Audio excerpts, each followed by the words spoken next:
El doctor Alfredo Lauría es médico egresado de la Facultad de Medicina de la Universidad de Buenos Aires con diploma de honor, médico de familia, médico homeópata, médico ayurveda, director del curso de posgrado de Medicina Ayurveda de la Universidad Maimónides, fundador y director del Centro Argentino de Medicina Ayurveda y Ciencias para la Salud, CEAMA, director del primer curso de Medicina Ayurveda dictado por la Universidad Nacional de Formosa, Facultad de Ciencias Médicas. Fue miembro del Comité Científico Editorial Board del Journal Internacional Interdisciplinario de la Universidad Devi Sanskrit Harvard, India, secretario de la Fundación Ayurveda, Conocimiento de los Sabios, de Buenos Aires, Argentina, conferencista internacional sobre temas de medicina ayurveda, filosofía védica, física moderna. Es autor de libros sobre el yoga y ayurveda, yoga del conocimiento y alimentación ayurveda. Y un gran docente. Muchas gracias. Gracias.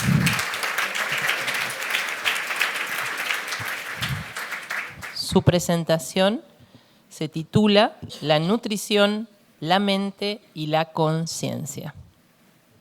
Muchas gracias, Laura, bueno, una colega y una amiga, y muchas gracias a Pilar y a todos los organizadores por la invitación. Y especialmente a todos los uruguayos que han abierto las puertas de su corazón para recibirme desde hace 5 años en forma virtual y casi 3 años en forma presencial. Bueno, vamos a comenzar con el apasionante tema que tiene que ver con la nutrición y cuál es la conexión que hay entre la nutrición, la mente y la conciencia. Quiero hacer primero una aclaración de qué tipo de conciencia es a la cual me quiero referir hoy. Es una conciencia, o lo denominamos conciencia, en realidad no tiene traducción a ninguno de los idiomas convencionales o de los que conocemos. Es algo ilimitado que, por lo tanto, con un equipo cuerpo-mente limitado, no lo podemos definir. Porque desde el momento que lo estamos limitando con las palabras, con el lenguaje, en ese momento desaparece el verdadero concepto. Entonces el gran desafío es cómo llegar a esa conciencia que es nuestro verdadero ser, que somos nosotros mismos. Es el conocimiento del ser. En esa conciencia nacimos, esa conciencia es la que nos está conteniendo todo el tiempo.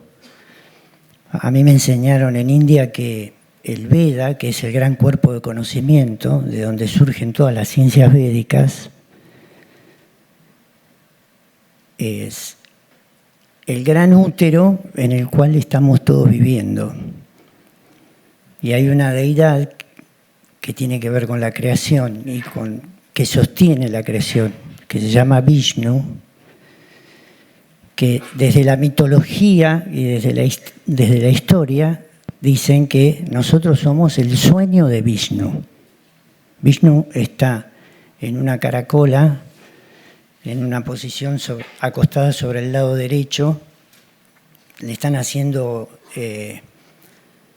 una vianga en los pies, padavianga, y está en un estado de ensoñación. El producto de ensoñación de Vishnu son todas nuestras experiencias. No hay posibilidad que haya algo fuera de esta conciencia.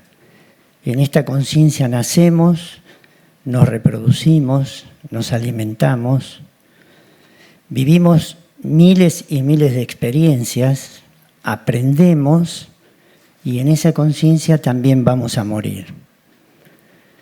Dicho esto, empecemos un poquito para poder aclarar cuáles son los conceptos.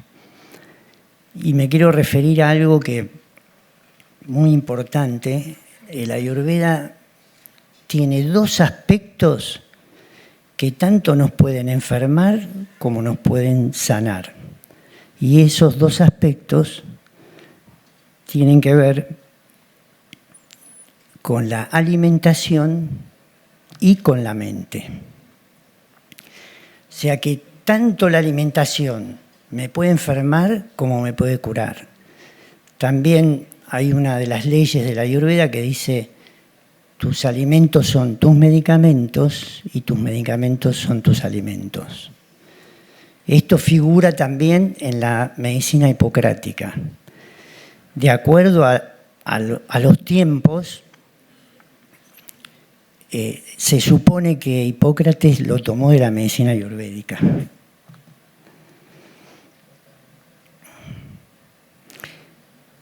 Hay tres aspectos muy importantes. ¿Por qué elegí la nutrición? Porque hablar de nutrición para el Ayurveda y para el Veda es lo mismo que hablar de mente y es lo mismo que hablar de conciencia. En un nivel físico produce desintoxicación.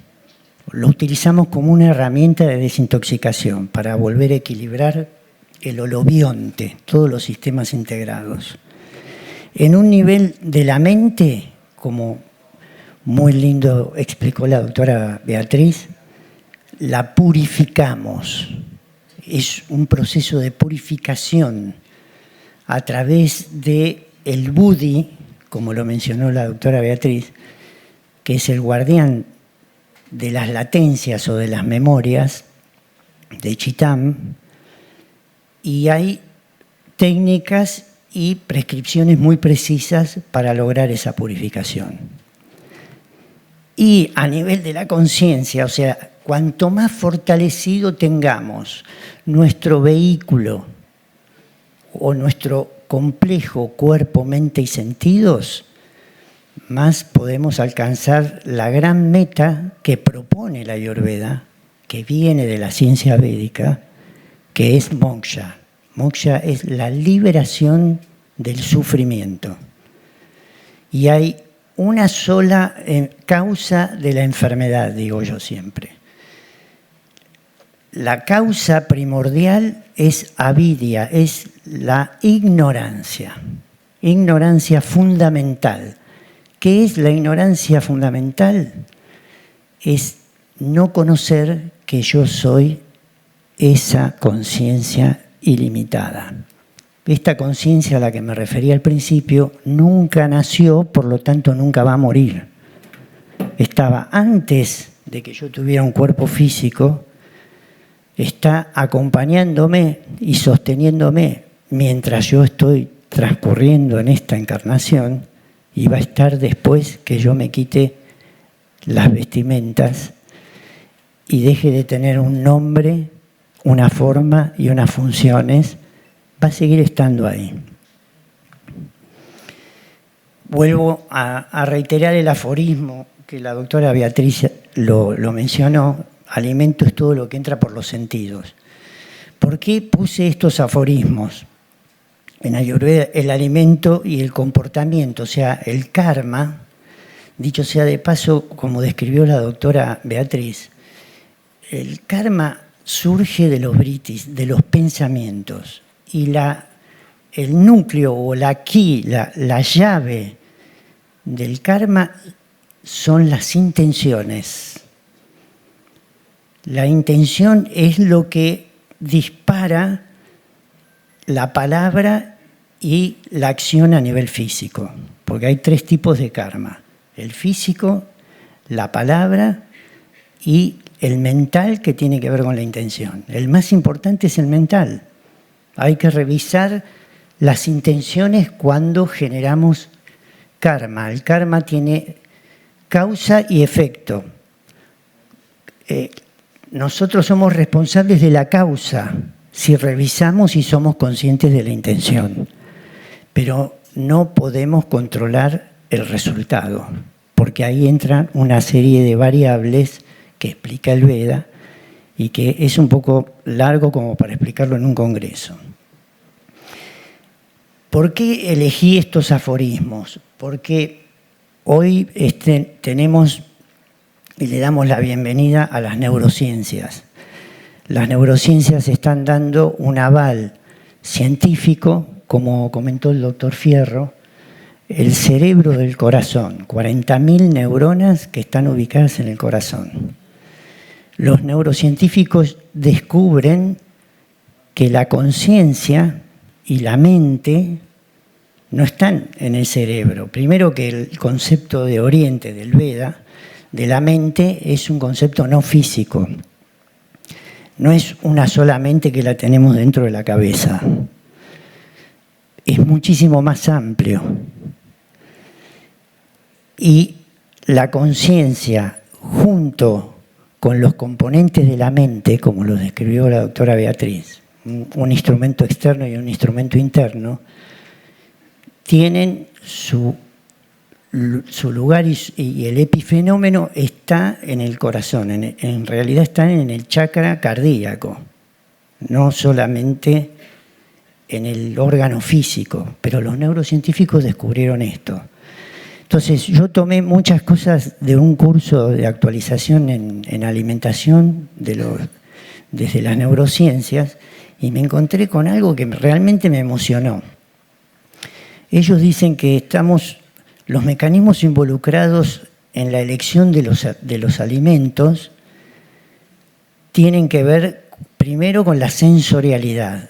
Es el instrumento externo de la mente, desde el punto de vista del Veda. Son los 5 caballos, como decía la doctora Beatriz. Te agradezco, Beatriz, porque me allanaste muchísimo el camino. Espero poder llegar y que no se venguen los verdugos del tilín en cortarme o que yo tenga la maestría de hacerlo más corto. Ellos dicen que se basa en 2 aspectos fundamentales, que son las tendencias duales. Atracción y aversión. Aquellos alimentos que me producen satisfacción, que son agradables, ya están pensando por ahí, ya los veo, que está flotando. Los azúcares, los helados. Y aquellos que me producen desagrado o disconfort, trato de rechazarlos. Y esto, yo decía, Alfredo, ¿dónde lo viste esto? Cuando empecé a estudiar Vedanta y sánscrito hace como 25 años atrás, una de las primeras clases y de las más básicas me enseñaron el conflicto de atracción y de aversión, uno de los que más desarrollé en el libro del Yoga del Conocimiento. Se llama Raga y Dveyas en sánscrito. Y muy bien dijo Beatriz también, te voy a citar mucho, inconscientes y automáticos. Ella dio 2 palabras claves y estos funcionan desde las neurociencias, nos dicen, es parte del cableado que tenemos que funciona por debajo de la luz, del fuego, del buddhi y por supuesto de la conciencia. Y ahí empieza la clasificación, esto me gusta y esto no me gusta. La plantilla básica de los ragadveyas tiene que ver con ganancia y pérdida. Esa parte de manas, la capa más externa del instrumento interno, no quiero confundirlos mucho más, la capa externa del instrumento interno, el contenido es ragadveyas. Los neurocientíficos teóricamente no sabían nada de Ayurveda y llegan por otro camino a exactamente lo mismo. La diferencia está un poco en el tiempo. Esto lo descubren entre el 2020 y el 2023, 24. Los rishis, los antiguos sabios de la India, hablan de mucho más de 5.000 años. Fíjense, ahí está lo que describió también Beatriz, manas, buddhi, ahankara y chitam. Chitam, la traducción exacta de chitam no es conciencia, para no confundirla con la conciencia fundamental, ¿no? Con la conciencia que es la verdad última. Chitam son las latencias, son las memorias. Todo esto está descrito por los neurocientíficos y lo organizaron de una manera muy didáctica y que la podemos entender mucho mejor para nuestras mentes occidentales. Manax decía, es la respuesta empírica con el exterior de acuerdo a la información que nos traen todos los sentidos. Y el contenido es la dualidad. Son las tendencias duales que producen mucho desequilibrio mental. Porque ahí desaparece el libre albedrío. Nos creemos que estamos eligiendo por nosotros mismos, pero si no somos conscientes de todo este complejo,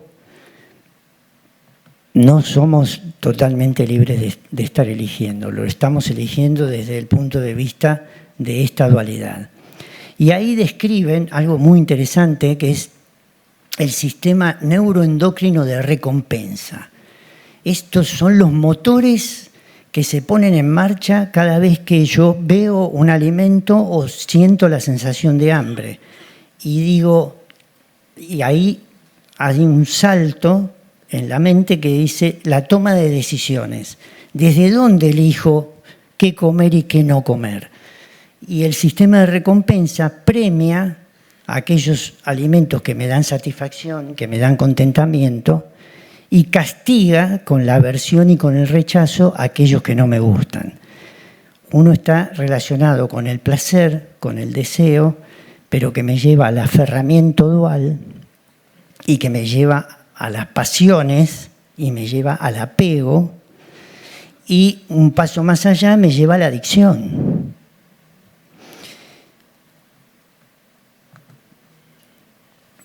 Y acá introducen algo que a mí me encanta, que dice, el medio ambiente altera estos circuitos, los circuitos cerebrales que están involucrados en el mecanismo de recompensa, en la toma de decisiones. Y dicen, un error en este sistema de sensorialidad-recompensa puede llegar a ser fatal. Y el psicoanálisis nos ayuda un poco en esto. La teoría del desarrollo psicosexual, de acuerdo a Freud, empieza con la fase oral, después la fase anal, después la fálica, después la latencia y después la del adulto o genital. De las 5, la única que mata es la oral. Y acá tenemos un subdoya de Kapha, que se llama Bodhaka Kapha, que tiene que ver con el sabor. Es la saliva y el agua de la boca. Y los rishis dicen, sin sabor no hay memoria. El sabor conecta directamente con la mente, con las emociones y con Chitam, con las latencias, con las memorias. En las memorias tenemos, relacionado con la nutrición, las alteraciones de la nutrición, memorias de escasez o de carencia. Son arquetipos que tenemos, son patrones repetitivos que se activan cada vez que comemos y no nos damos cuenta. Por eso les digo que es un cableado que tiene 2 características. Es automático y es inconsciente.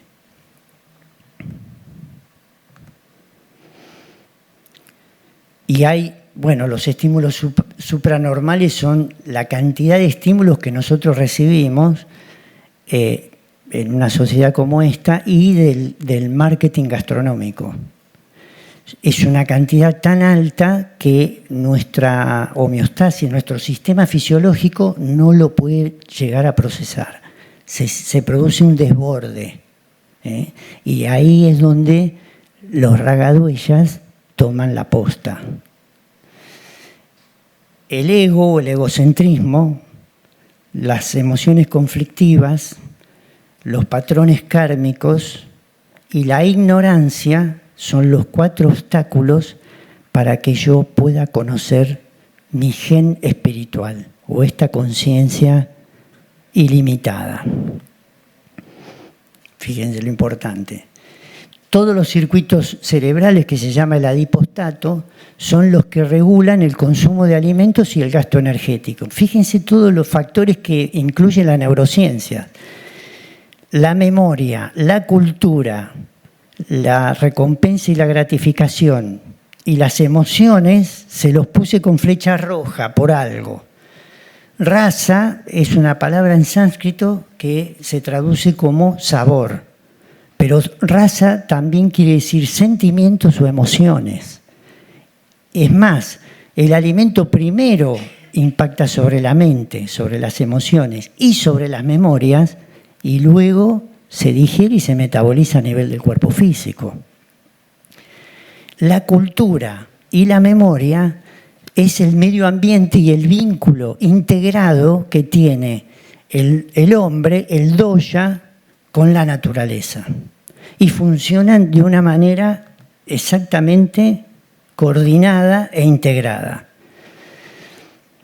Ellos dicen que la exposición crónica a los alimentos inflamatorios, como los ultraprocesados, llegan a producir daños irreversibles. Daños en la neurogénesis, o sea, en la capacidad de reproducción de las neuronas, daños en la plasticidad sináptica, que es la eficiencia de las conexiones neuronales, y en daños en las dendritas, en la arborización dendrítica se llama. Quería hacérselo más fácil, pero no me sale. Son los bracitos y las ramitas que se pueden reproducir para generar nuevas conexiones, hacer nuevos contactos e iluminarse, porque son...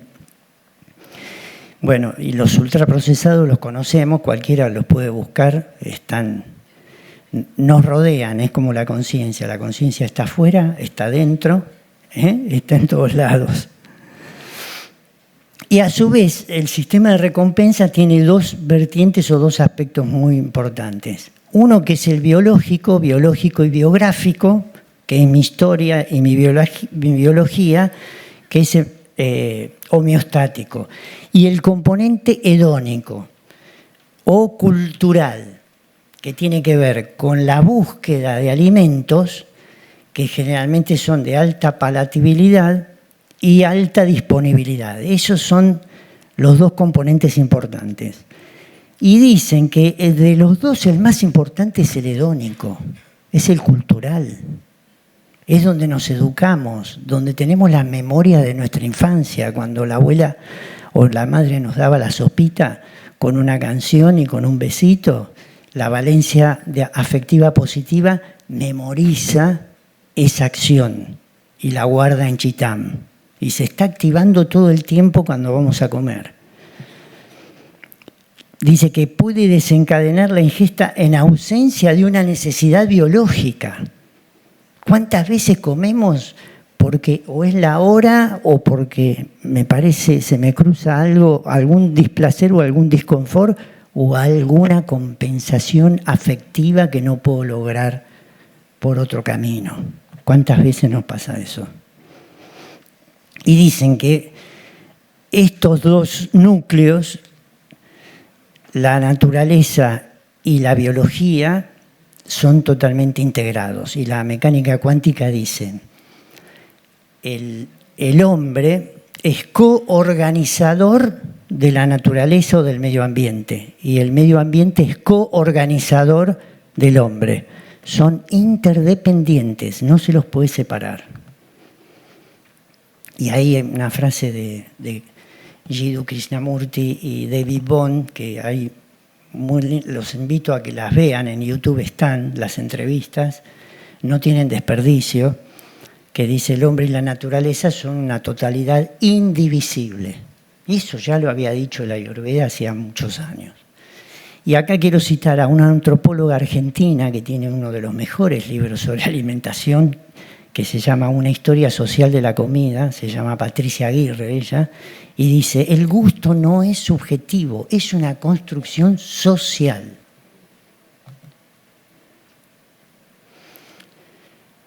Los ragaduyas se intercambian entre sí. ¿Por qué? Porque son parte de la impermanencia, el cambio, la modificación.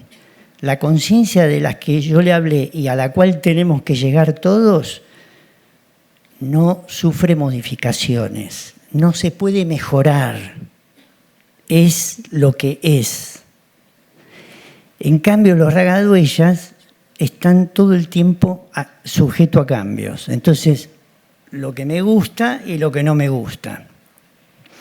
Y acá aparece un concepto muy lindo que dicen los neurocientíficos, que es el declive hedónico, que dice la repetición, la exposición repetida a un mismo estímulo, un mismo medicamento o alimento, va haciendo que disminuya el placer. ¿Cuántas veces nos pasa? Ya estoy podrido de comer esto. Otra vez sopa, otra vez sopa. Bueno, eso es parte del cableado. Entonces, ¿qué dice? Peter Sterling dice, ¿por qué estamos seteados u organizados nuestro sistema neuroendocrino de regulación de la alimentación para conformarnos con pequeñas satisfacciones, dice él? Eso es típico del Veda, porque dice, nosotros nos conformamos con pequeñas felicidades, no con la gran felicidad que es una de las definiciones de la conciencia. Entonces dice, pequeñas satisfacciones que luego demandan más y más. Y ahí estamos entrando en esto que hablábamos de las adicciones, ¿no? Y del displacer. E introducen otro concepto que viene muy bien a explicar el Veda, que es de estar debajo del radar. Y la clave la dio la Devi Beatriz, una vez más. Dijo, son automáticos, por lo tanto no se resisten y son inconscientes. Si no subimos o hacemos el salto cuántico del Buddhi hacia el Atman, o la conciencia esta universal que está dentro nuestro, nos quedamos debajo del radar, nos dominan. Y dice que hay evidencia que indica que el entorno desencadena estas respuestas automáticas que aumentan el deseo de comer, la búsqueda de alimentos altamente palatables. El procesamiento de las señales está diseñado por debajo del nivel de la conciencia y no se resisten por ser automáticas.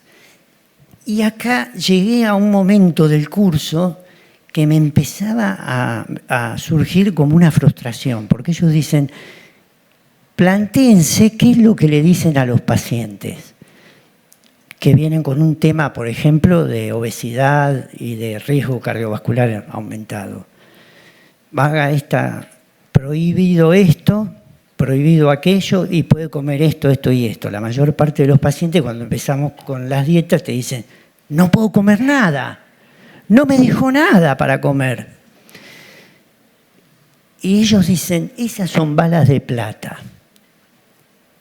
No llegan a nada. Dice que producen mucho disconfort a corto plazo y una gran frustración a largo plazo. Se sienten que no llegan a la meta y decaen. Y eso es cierto.